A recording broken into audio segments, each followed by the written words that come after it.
Welcome to Troublemaker and Bass Players. I'm your host, Listener, and today we're going to talk about the disappearance of Jim Sullivan. Jim Sullivan was born James Anthony Sullivan on August 13, 1940.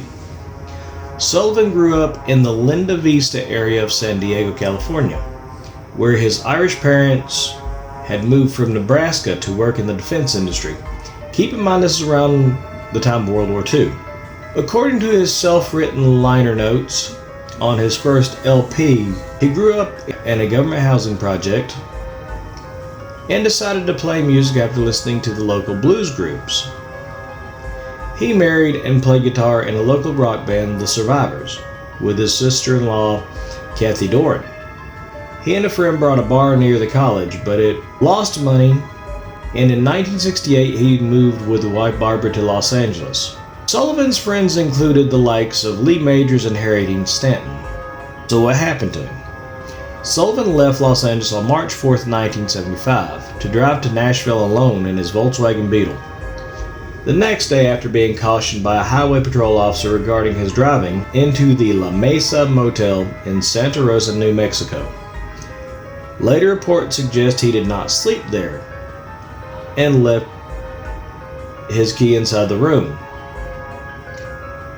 and that he brought vodka at a town store.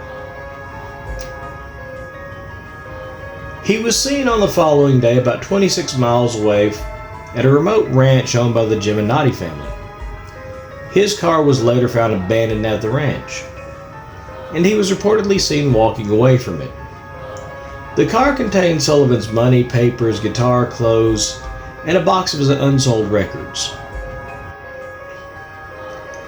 He was never seen again, and reports have variously attributed his disappearance to being murdered, being disoriented and lost, becoming lost on purpose to end his life, or particularly from conspiracy theories and in light of the title of his first album, UFO, Alien Abduction.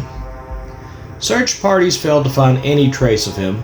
A decomposed body resembling Sullivan was later found in a remote area several miles away, but it was determined not to be his. Sullivan's daughter Jamie died in 1988, and his wife Barbara died in 2016. If he were alive today, he would be 83 years old. Sullivan's records, especially UFO, developed a cult following in later years, partly because of the rarity and obscurity of his disappearance. So what do you think happened to Jim Sullivan? It is rare that a musician goes missing and is never heard from again. Could he still be alive? It's a question we may never know the answer to. This has been Troublemaker and Bass Players.